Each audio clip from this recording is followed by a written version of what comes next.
Hello అండి. ఏంటి వేపాకులతో ఏం రెసిపీ చేయబోతున్నా అని అనుకుంటున్నారా? అవునండి. కానీ ఇది రెసిపీ కాదు, తినే రెసిపీ కాదండి. మన హెయిర్‌కి నేను ఒక మంచి హెయిర్ ఆయిల్ అయితే ఈ వేపాకుల్ని ఉపయోగించి చేయబోతున్నానండి. మనం హెల్తీ రెసిపీస్ ఎలా అయితే తినటానికి చేసుకుంటామో, అలానే మన హెయిర్‌ని కూడా హెల్తీగా ఉంచుకోవటానికి ఈరోజు ఒక మంచి రెసిపీ ఆయిల్ అయితే నేను చేసి చూయించబోతున్నానండి. వీడియో అంతా స్కిప్ చేయకుండా చూడండి. దానికంటే ముందు నా ఛానల్ అయితే సబ్స్క్రైబ్ చేసుకోండి.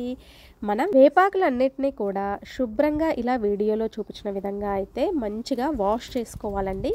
ఇలా వాష్ చేసుకున్న వేపాకుల్ని ఇలా ఒక జల్లెడతో తీసుకొని పక్కకు పెట్టుకోవాలన్నమాట.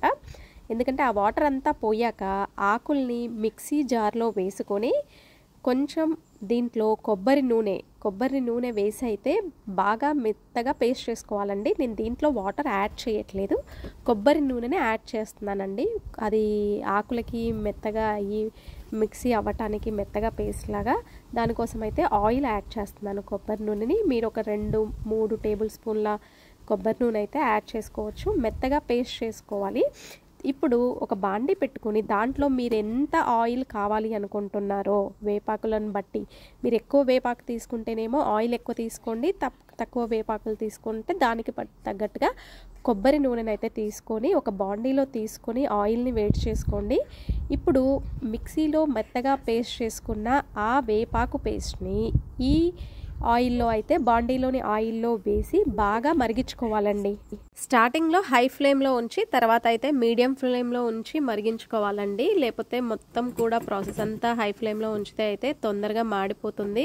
మాడిపోయి ఆయిల్ అనేది నల్లగా వస్తుందన్నమాట. అలా కాకుండా మీడియం ఫ్లేమ్లో అయితే ఉంచి మరిగించుకోండి. చూడండి, మధ్యలో కలుపుతూ ఉండాలండి. తలలో చుండ్రు కానీ, ఇంకా పెయిన్లు కానీ, ఇంకా ఈపు అంటాం కదండి, ఆ పెయిన్లు ఎగ్స్ ఉంటాయి కదా, ఈపు అవన్నీ కూడా ఉంటే ఈ ఆయిల్ అప్లై చేయటం వల్ల అవి అన్నీ కూడా పోతాయండి. చాలా మంచి హెల్తీగా అయితే ఉపయోగపడుతుంది. అలానే కూడా హెయిర్ అనేది గ్రోత్ అవ్వటానికి, మందం అవ్వటానికి కూడా ఈ ఆయిల్ అనేది ఉపయోగపడుతుంది. మీరు కావాలి అనుకుంటే ఇప్పుడు ఈ మరుగుతున్న ఆయిల్లో మెంతులు కానీ, మీకు మందార పూలు దొరికితే అవి కానీ వేసి, కరివేపాకు ఇవన్నీ వేసి కూడా మరిగించి మంచిగా ఆయిల్ అయితే తయారు చేసుకోవచ్చండి. నేనైతే ఓన్లీ వేపాకుతో చేసిన ఆయిలే కావాలని చెప్పేసి ఓన్లీ వేపాకు పేస్ట్ మాత్రమే వేసి చేస్తున్నానండి. సో దీన్ని ప్రతి వారము కూడా, వారానికి ఒకసారి కుదిరితే 2 సార్లు కూడా మీరు తలస్నానం చేసే ముందు రాసుకొని ఒక 1 అవర్ 2 అవర్స్ ఉంచుకొని తలస్నానం చేస్తే కనుక మీకు ఇలాంటి చుండ్రు సమస్యలు ఇలాంటివి ఏమైనా ఉన్నా కూడా అన్నీ కూడా చాలా క్లియర్ అయిపోతాయండి. మాకు ఇక్కడ అయితే అసలు వేపాకు అనేది దొరకదు. ఫస్ట్ టైం నేను ఇక్కడ సూపర్ మార్కెట్లో చూశాను, ఇండియన్ సూపర్ మార్కెట్లో. వెంటనే ఇంకా తీసుకున్నానండి.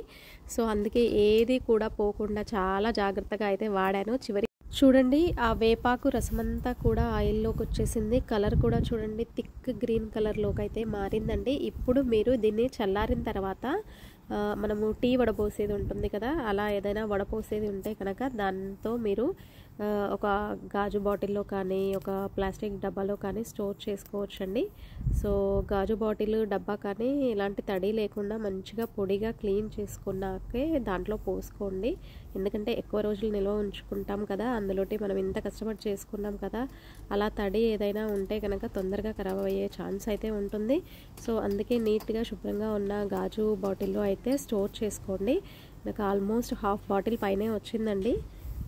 మనం లో ఫ్లేమ్లో ఉంచి మరిగించుకోవటం వల్ల చూడండి కలర్ అనేది థిక్ గ్రీన్గా మంచిగా ఉంది. అదే హై ఫ్లేమ్లో ఉంచి చేసుకుంటే మాత్రం మాడిపోతుంది, బ్లాక్గా అయిపోతుంది ఆయిల్. ఇది ఎంత న్యాచురల్గా ఉంది చూడండి కలర్ కూడా. ఎందుకంటే వేపాకులో ఉన్న గ్రీన్ అదంతా దానివల్ల చాలా న్యాచురల్గా వచ్చేసింది. ఇలా వడపోసుకున్నాక మంచిగా మూత పెట్టేసి అయితే స్టోర్ చేసుకోండి. ఇది మీరు తలస్నానం చేసిన ప్రతిసారి కూడా అప్లై చేసుకోవటం వల్ల మీకు హెయిర్ అనేది చాలా హెల్తీగా ఉంటుంది. ఇవి ఎలాంటి సైడ్ ఎఫెక్ట్స్ కూడా ఉండవండి, ఎందుకంటే మనం ఓన్లీ కొబ్బరి నూనె ఫ్రెష్ లీవ్సే వాడాం కాబట్టి. చూడండి, ఈ పిప్పిని కూడా నేను వేస్ట్ చేయట్లేదండి జనరల్గా, ఎందుకంటే ఎప్పుడో ఒకసారి దొరికే ఐటమ్స్ని చాలా జాగ్రత్తగా వాడుకుంటాం కదా.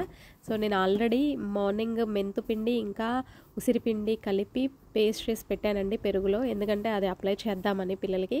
ఈరోజు దాంట్లో ఈ పిప్పిని ఏదైతే మనము కరిగిచ్చి వడపోసినాక ఉన్న పిప్పి ఉంటుంది కదా, ఆ లీవ్స్ అదంతా కూడా సో దీంట్లో కలిపేశానండి. ఎందుకంటే దీంట్లో కూడా ఎంతో కొంత ఎసెన్స్ ఉంటుంది అని చెప్పేసి దీంట్లో కలిపి అయితే నేను మొత్తం మిక్స్ చేసేసి ఈరోజు పిల్లలకి పెట్టేద్దామని చెప్పేసి అయితే నేను దీన్ని జాగ్రత్తగా వాడేసుకుంటున్నానండి. నాకు తెలిసి ఏదైతే దొరకని ఐటమ్ని అందరం కూడా అంతే కదండి, చాలా జాగ్రత్తగా దాచుకొని వాడుకుంటాము. సో నేనైతే చాలా రోజుల తర్వాత ఇక్కడ జర్మనీలో వేపాకు అనేది చూశాను. అందువల్ల నేను చాలా జాగ్రత్తగా ఏది కూడా కొంచెం పోకుండా నీట్గా తుడిచి మరీ వాడేశానండి. మాకైతే ఇప్పుడు ఇక్కడ సమ్మర్ నడుస్తోందండి. సో చూడండి, ఈరోజైతే ఎండ చాలా ఉందండి. సో నేను అందుకే హెడ్ బాత్ చేయిద్దామని పిల్లలకి, అలానే సమ్మర్ హాలిడేస్, అందుకే నేనైతే వాళ్ళకి మెంతిపిండిని హెయిర్కి అప్లై చేద్దామని చెప్పేసి అయితే నేను ఈరోజు ఇలా ప్రిపేర్ అయితే చేశానండి. సో సమ్మర్ వచ్చిందంటే ఆల్మోస్ట్ మేము కంప్లీట్ బయటనే ఎక్కువ గార్డెన్లోనే స్పెండ్ చేస్తూ ఉంటామండి. ఎందుకంటే వింటర్ అంతా కూడా బయటికి వచ్చే ఛాన్స్ ఉండదు కాబట్టి సమ్మర్ ఉన్న 4 months కూడా మ్యాక్సిమం ఎంతసేపు ఉంటే అంతసేపు డేలో బయట గార్డెన్లోనే స్పెండ్ చేద్దామని అనుకుంటాను, నేనైతే ఇష్టపడతాను. సో ఇదిగోండి, మేము ఇలా గార్డెన్లో అయితే కూర్చొని నేను ఏదైతే ప్రిపేర్ చేశానో ఆ పిండి మొత్తాన్ని కూడా పిల్లలకి అప్లై చేస్తున్నానండి. మంచిగా కలుపుకోవాలి.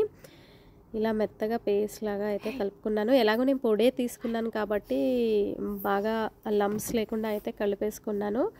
సో మంచిగా మనము హెయిర్ ప్రతి వెంట్రుకకి కూడా వచ్చేలాగా అయితే అప్లై చేసుకోవాలండి. ఇలా అప్లై చేసుకున్నాక మీరు మినిమం ఒక 1 hour నుంచి 2 hours ఉంచుకుంటే మంచిగా పడుతుందండి.